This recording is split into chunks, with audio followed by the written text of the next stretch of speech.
Good afternoon, good evening, good morning, wherever you are in the world. Welcome back to this session on democratic backsliding and US global leadership. We're very honored to have with us as our guest, former US Secretary of State, Madeleine Albright, and I'm Ryan Heath, Senior Editor at Politico and the author of our Global Translations work.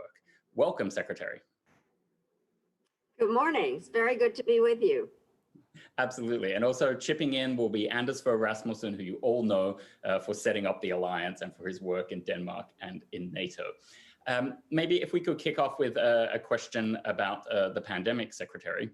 It feels like that authoritarians are getting a free pass to implement more of what they would love to impose on their citizens. That ranges from surveillance to more traditional military tactics.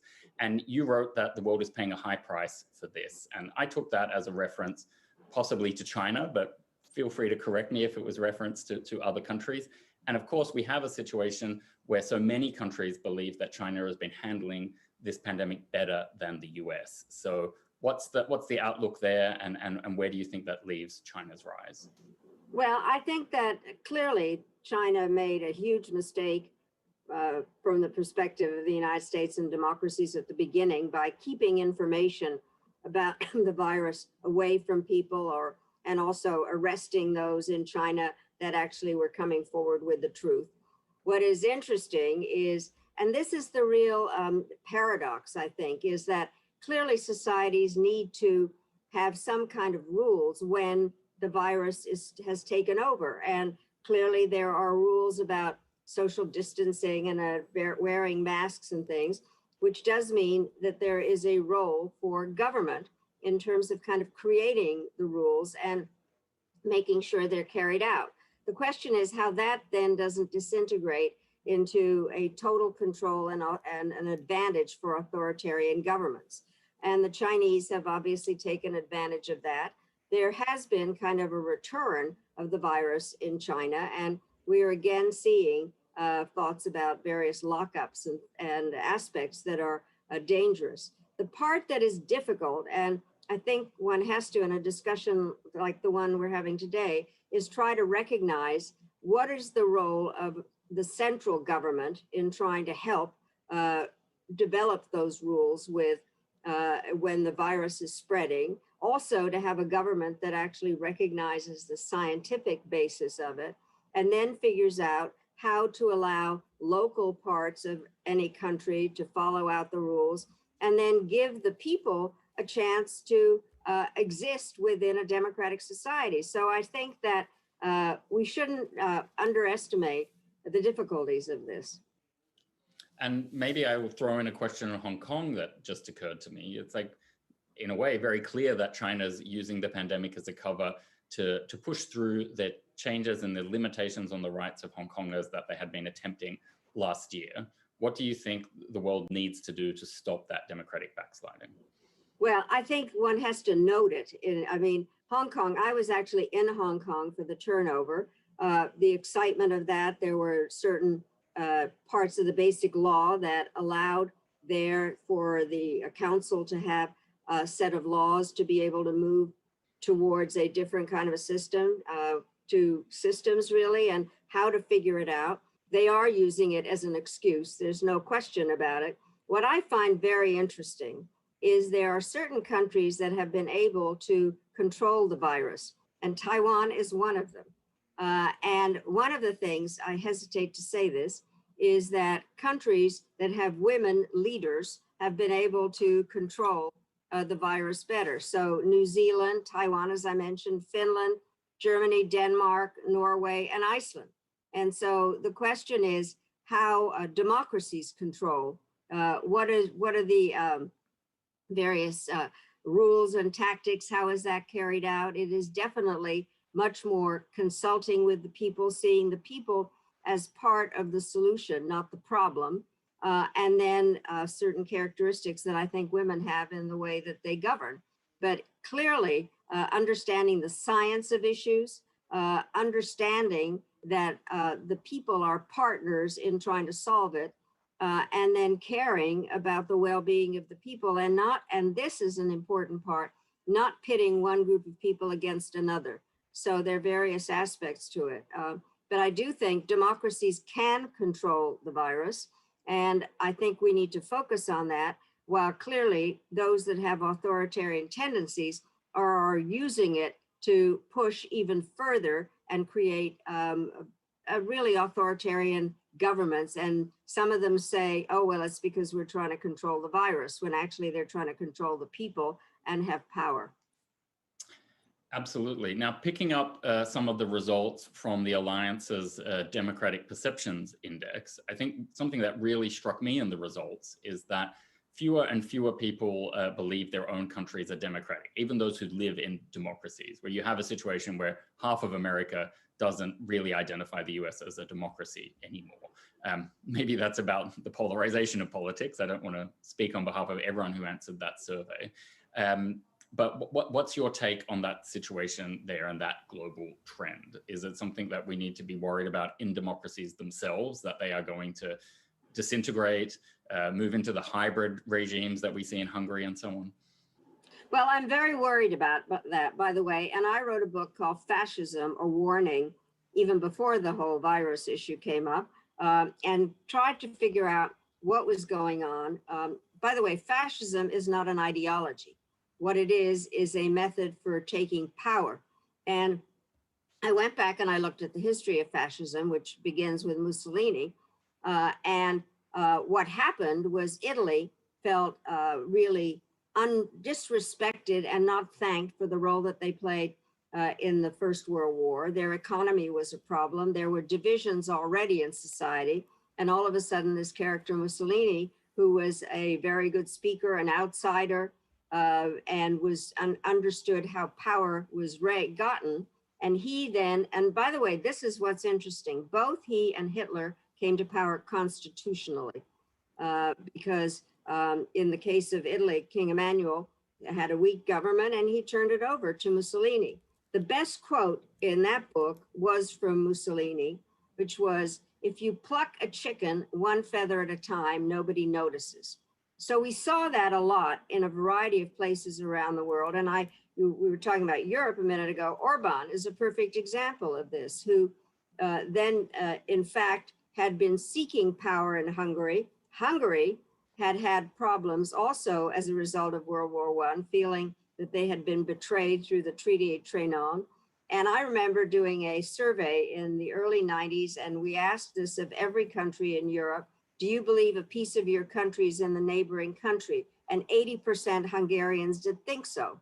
And so Orban has operated on that, and then on the basis of keeping refugees out, and then to some extent trying to deal with the virus, and then declaring a national emergency and working off of that. So what happens if you have a leader intent on gaining power, they can use a crisis in some way to really justify it, but to understand that then that kind of a leader thinks that he is above the law, thinks that the media, the press, is an enemy of the people, and then does the other thing, which is to pit one group, align himself with one group and pit it against another, who then become the scapegoat. So that is the power procedure that takes place. And we've seen it obviously in Hungary, we've seen it in the Philippines, we've seen it in Venezuela, and to some extent in Poland. And as nationalism rises in a number of countries, it then also becomes a tool for saying we're better than you are. And it undermines trying to deal with something like the virus, which knows no borders. Just before the audience joined us, we were chatting a little bit about social media and those points you were making. It reminds me that a lot of these discussions can happen very quickly and at scale, but still privately and out of the public eye and out of the way of accountability because of social media. So in a sense, you can do everything quick with social media, whether it's good or bad. I was wondering if you have any reflections about what we might need to do to make sure that those platforms are not doing harm in the way that it seems they now may be when it comes to democracy.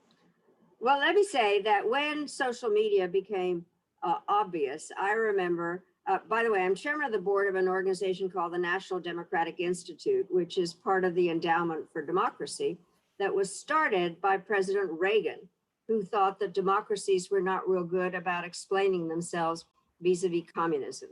And so it's been very interesting to study how democracy took hold after the end of the Cold War, and generally a trend towards democratization.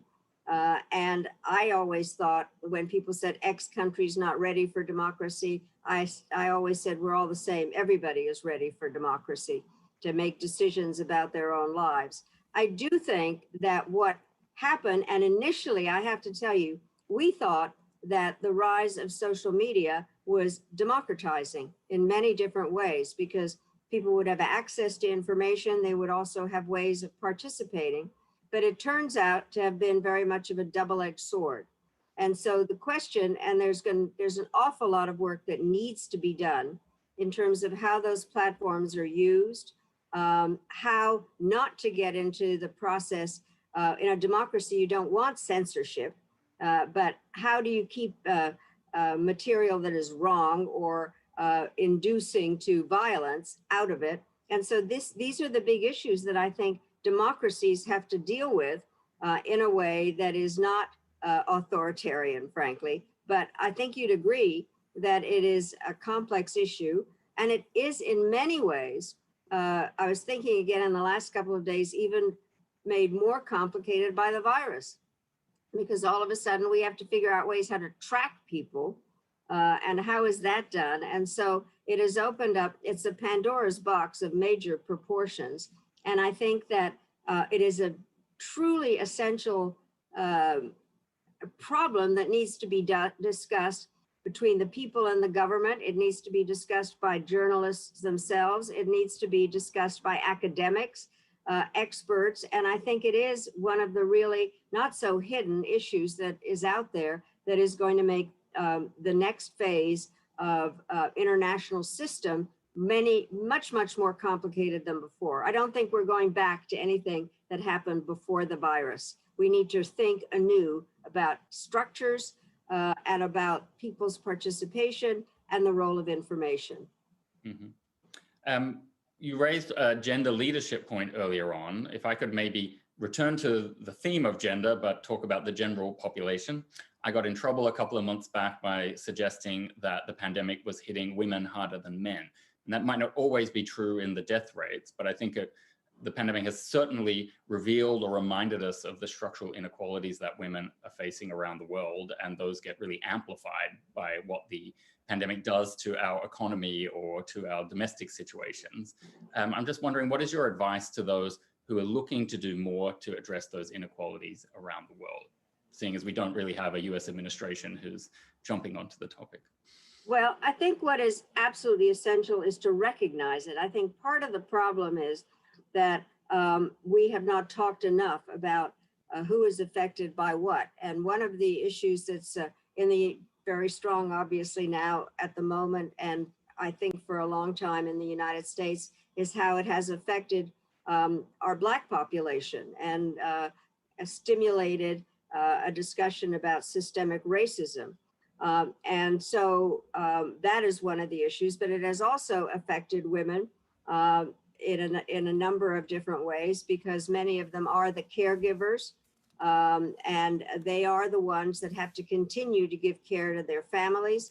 The question is, when there are not enough jobs, one thing we do know is that women are laid off, and that even when they're not laid off, don't get paid the same amounts as the men. The other part that is out there, and this is the combination of all the problems that are there and make this particular period particularly difficult, is that there are refugees and immigrants, many of whom are women, who then end up in some of the refugee camps. They then get infected from what goes on there. And so one thing really leads to another. And the whole issue of how the pandemic has operated within the refugee population, many of whom are women. The other part that happens is there is violence against women, and that is more likely to come up when there are excruciating problems that are out there and people are under stress, and there are various instincts, or whatever one calls it, that come out that need to be stopped, and violence against women is one of them. So in many ways, women are a large proportion of the victims of the pandemic, which affects their life and their livelihood. Now, you've lived through so many turning points in history, from World War II to 1968, we were also talking about, 1989, 9/11. Do you think we're going to look back at 2020, or do you feel it already now as a turning point in modern history? And talk to us a little bit about that. What can we do to make it the turning point that we'll be proud of when we look back on it? Well, I do think if one looks at the various elements of this and how it has affected not just one country or even three countries, but everybody in the world, it's very interesting to know that there are very few countries that have totally not been affected, or they don't know what their statistics are. And I think it does make us realize that we need to sort out how institutional structures work, both internationally and domestically, what the role of technology is in all of this, and who it affects, frankly. So I do think that it is a turning point, and I always hate this cliche, it just happens to work, is that a crisis can be an opportunity.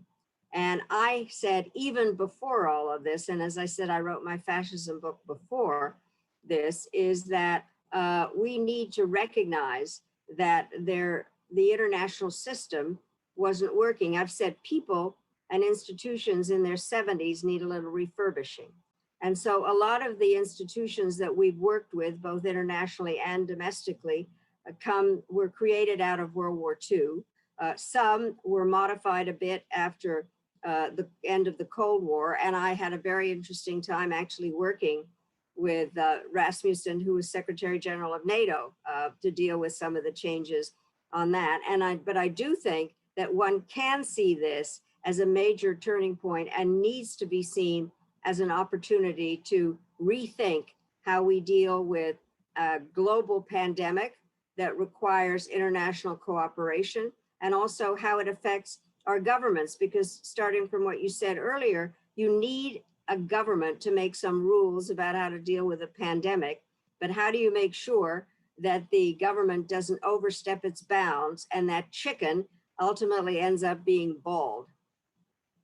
Now, it's almost time to introduce Dean Fritz Meyer from the University of Denver. He's got an exciting partnership to announce with you. But you just made me think of a final last question that I'll squeeze in. All the work that you did as Secretary of State, how much harder would that have been if you didn't have membership of international organizations like the World Health Organization, or if you were cutting off those links? I'm going to assume that you disagree with President Trump's decision to undercut those sort of organizations, but in practical terms, how much harder would it have been to do your job without those relationships and links? Well, it would have been impossible, frankly, and I had been ambassador at the UN, so before I became Secretary of State, so I understood the importance of the relationships. We were, in fact, dealing with some very serious issues, Kosovo, for instance, where there was ethnic cleansing taking place, and we wanted to undertake whatever we had to do with partners multilaterally. And in many different ways, I teach at Georgetown, and I teach a course which talks about the National Security Toolbox. And what you need are partners, and you need, especially at the end of the 20th century, you needed partners. I was the first Secretary of State of the 21st century. We were constantly building bridges to the 21st century, and it has turned out to be even more complicated, having started with the terrorist threats and looking towards climate change and now this pandemic. So there is no question that you need international organizations to work together and to complement and work and recognize the national governments and how they fit into an international system. And one other aspect is to realize there are other stakeholders, which is the private sector. You know, whether it is corporations, NGOs, universities, individuals, you need everybody working on what are very, very complicated new problems and recognizing that democracy is ultimately the only answer. Secretary Albright, thank you so much for the conversation. It's time for me to leave now. You'll stay on the line, but I'm going to say goodbye to everyone watching and welcome Dean Fritz Meyer from the University of Denver for the announcement. Thank you.